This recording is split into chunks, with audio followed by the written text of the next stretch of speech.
izveštavanje sa ovogodišnje Gamescoma omogućio Computerland.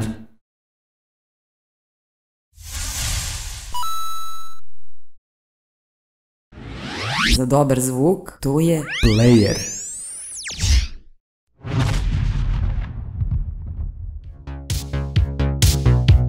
Pozdrav svima, ovo je treći i ujedno i posljednji dan mog boravka na ovogodišnjem Gamescomu i odlučio sam da ga posvetim upravo indie naslovima u istoimenoj areni koja je okupila veliki broj indie developera. Nadam se da ću u budućnosti ostvariti i dobru saradnju sa mnogima od njih, a čuo sam da se u jednom delu ove zone krije i kutak namenjen ljubiteljima retro igara i računara.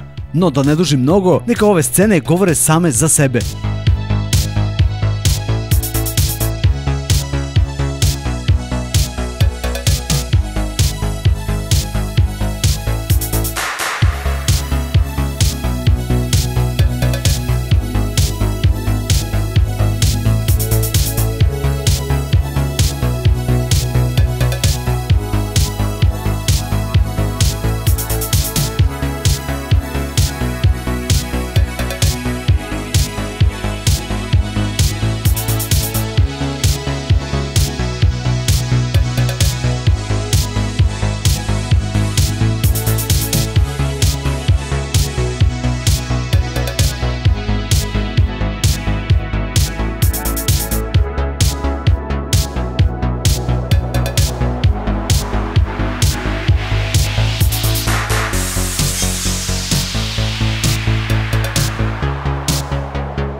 Gde će Gajbotron nego na retro.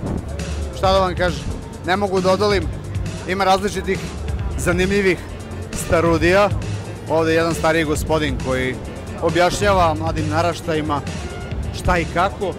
A ovde pored, evo vidite, tu su neki televizorčići i još starih konzola.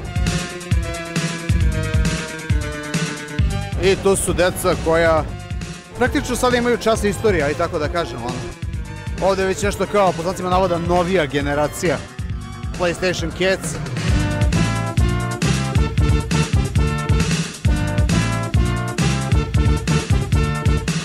Xbox stari po znacima navoda. Takozvani retro place.